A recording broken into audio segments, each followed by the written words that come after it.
Vamos a continuar con Monse Vega, es Territory Manager de Iberia SMB en Amazon Web Services.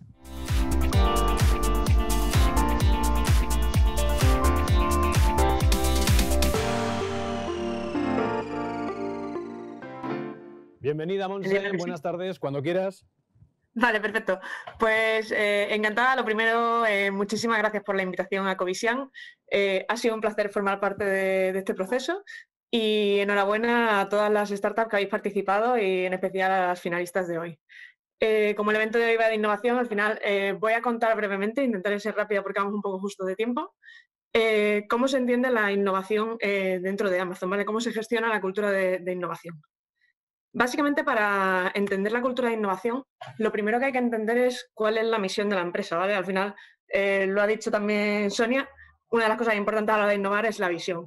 Entonces, la visión y la misión de Amazon era la obsesión por el cliente. Al final, la obsesión por mejorar la experiencia del cliente, no solo en el proceso de compra, sino en el proceso end-to-end. ¿Vale? En base a esa obsesión y esa misión con la que la empresa nace, la cultura de innovación se entiende como una fórmula.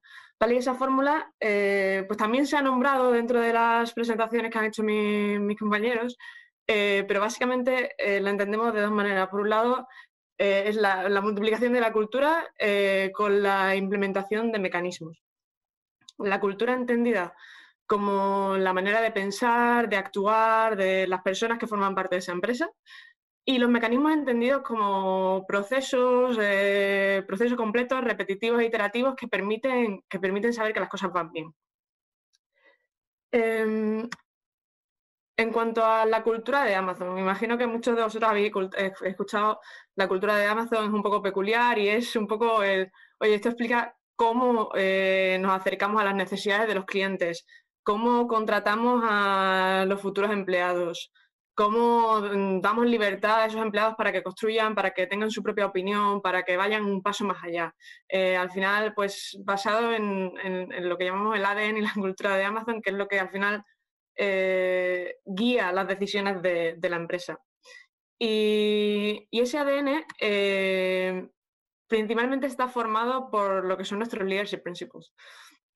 Los principios de liderazgo al final son básicamente como una especie de guía por la cual cuando tenemos que tomar decisiones, cuando tenemos que actuar de alguna manera, incluso cuando tenemos que contratar a gente en la empresa, buscamos que haya una manera de actuar específica o peculiar en ese sentido y que siguen por estos principios.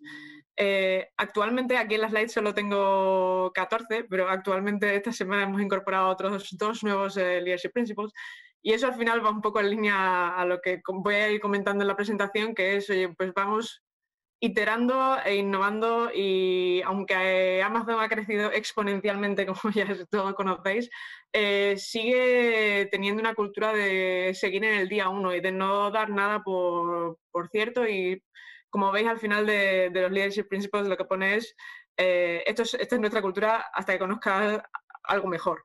Y de hecho yo siempre pensaba que eso era una coletilla que se ponía hasta que esta semana han lanzado otros 2 nuevos. Pero bueno, lo que yo quería también comentar sobre este ADN es que dentro de estos principios hay especialmente 4 que están muy enfocados a la innovación. ¿Vale? Estos 4 son fundamentalmente el I write a lot, ¿vale? Que básicamente significa acertar casi siempre.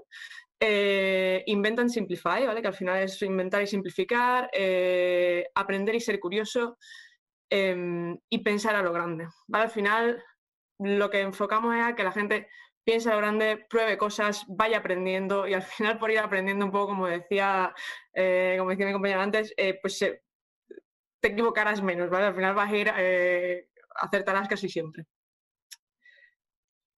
Y una vez entendemos un poco la cultura y cómo la gente piensa y cómo la gente actúa dentro de Amazon, pues lo otro que complementa esta cultura es el tener mecanismos, ¿vale? Y al final estos mecanismos son procesos que se han ido definiendo para asegurar que las cosas funcionan bien. Al final es pues se tienen una serie de inputs, se tiene una serie de mecanismos de adopción, se tiene una serie de mecanismos de seguimiento y al final ahí se espera una serie de outputs, ¿vale? Al final la empresa es bastante data driven en ese sentido y pues se van analizando las cosas y se va iterando para ir mejorando.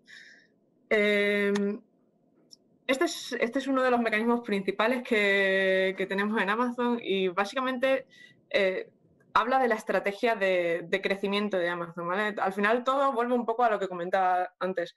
La obsesión de Amazon siempre ha sido la experiencia de cliente.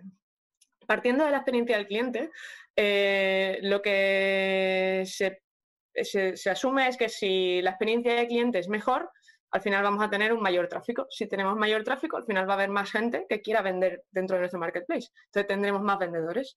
Una vez que tengamos más vendedores, pues tendremos una mayor oferta para ofrecerle a nuestros clientes.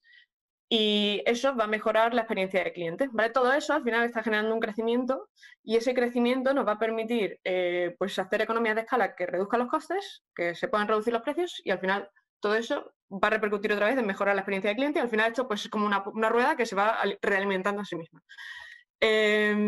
Y básicamente esto se entiende de manera, hay una cosa que es curiosa, o por lo menos a mí me pareció curiosa cuando la escuché la primera vez, es que Amazon intenta, no tenemos una bola de futuro de qué es lo que va a pasar en el futuro y una vez yo creo que le preguntaron a Bezos eso, oye, ¿qué crees que va a pasar? ¿Cuál crees que es lo que va a pasar dentro de 10 años o de 5 años? Y básicamente una de las cosas que dijo es, yo no sé lo que va a pasar dentro de 5 años, pero sé lo que no va a pasar. Es decir, sabemos lo que no va a cambiar. Los clientes no van a querer pagar más por sus productos, ni van a querer tener más inconvenientes para recibirlos. Es decir, entonces si nos enfocamos en las cosas que sabemos que no van a cambiar, pues iremos mejorando esa experiencia de cliente.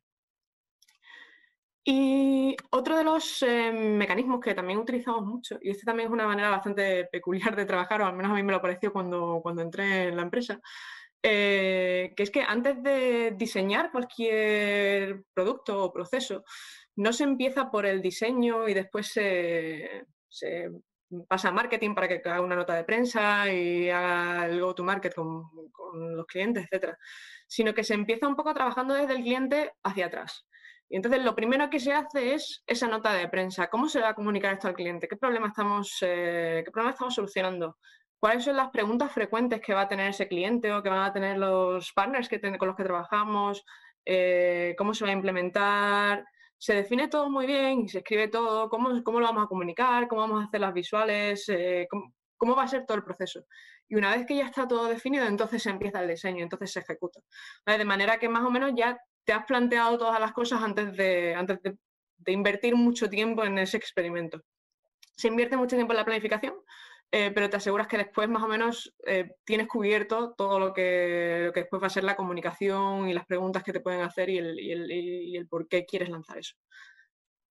Y básicamente, una vez que hemos cubierto la cultura de los mecanismos, que al final es lo que nosotros definimos con la innovación,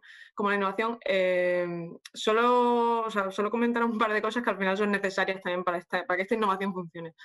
Porque al final se necesitan herramientas, ¿vale? Entonces, por un lado, lo que sí que necesitábamos eran unas herramientas y una arquitectura tecnológica que soportara un crecimiento y un escalado muy rápido, así como la velocidad de cambio. Como me imagino que muchos de vosotros conoceréis, Amazon comenzó utilizando pues, herramientas comerciales que existían en el mercado y se encontró con la limitación de que al final no escalaban tan rápido o no eran tan ágiles a la hora de requerir cambios. Entonces fue cuando empezó a desarrollar su propio software y al final pasaba de estructuras monolíticas, que son como pues, servidores, herramientas muy grandes que tienen mucha dependencia en sí mismas, que no son tan ágiles, a lo que son microservicios, que al final son pues, servidores más pequeños, que permiten un cambio más ágil a la hora de desarrollar, de iterar, de cambiar y de escalar. Y gracias a ello pues nació lo que a día de hoy es Amazon Web Services, que además permite que otras empresas como vosotros pues podáis también innovar sin tener que tener una infraestructura enorme, una inversión enorme al inicio o que después nos permita escalar arriba o abajo en función de las necesidades. Y en línea con esto, lo otro que también va alineado es la organización. Es decir, igual que necesitamos agilidad en las herramientas para poder desarrollar nuevas funcionalidades y probarlas y que sea una activación rápida o desactivación rápida si no funciona, lo mismo hacemos con los equipos. Pero al final, Amazon, a pesar de ser una empresa enorme, se organiza en equipos muy pequeños, ¿vale? Muy pequeños, pues hablamos entre 6, 8 personas. De manera que esos equipos sean bastante autónomos, sean responsables de un área muy específica y puedan tomar decisiones rápidas en el área de la que son responsables. Entonces, hay un concepto que no sé si lo habéis escuchado, que es el Two Pizza Team, que al final pues, se dice que si un equipo no puede ser alimentado por 2 pizzas, pizzas americanas fundamentalmente, porque hay muchas aquí que son muy pequeñas, necesita reducirse porque al final ya empieza a ser demasiado grande. Y por último, se ha hecho referencia también al tema de los errores, de equivocarse y demás. Obviamente, cuando se habla de innovación, es impepinable hablar también de fracaso, del miedo al error, de oye, me voy a equivocar, ¿qué pasa con esto? Entonces, pues al final, efectivamente, en Amazon se promueve el hecho de que se prueben las cosas, te equivoques, eso sí, aprende de ello. Y como también decían, pues lo ideal es equivocarse poco, rápido y barato. Entonces, al final simplemente pues, utilizando tecnologías que sean más ágiles, más fáciles de implementar y después desactivar, pues también permite iterar e innovar o hacer pruebas de manera más rápida. Y, por ejemplo, o sea, uno de los, por poner un ejemplo, o sea, uno de los fracasos más conocidos de Amazon, por ejemplo, fue el del Fire Phone. Y de hecho yo creo que hay twitters por ahí que dicen como que había, no sé si eran 170 millones de Fire Phones que no se habían vendido. Y básicamente pues eso fue un fracaso, pero a día de hoy el aprendizaje fue que la tecnología que se utilizó para ese tipo de Fire Phone es la que a día de hoy soporta Alexa. Entonces al final no hay miedo de equivocarse porque al final siempre hay algún aprendizaje y puedes reutilizar cosas de las que ya has aprendido. Y yo ya acabo aquí. Vale. Básicamente, conceptos que me gustaría que os quedarais de la parte de cómo se gestiona la cultura de innovación en Amazon. Básicamente, innovar no es opcional. O sea, yo creo que al final vosotros estáis ahora mismo en un punto en el que todo es inicial y todo es innovación y al final es un momento muy bonito de empezar y de crear.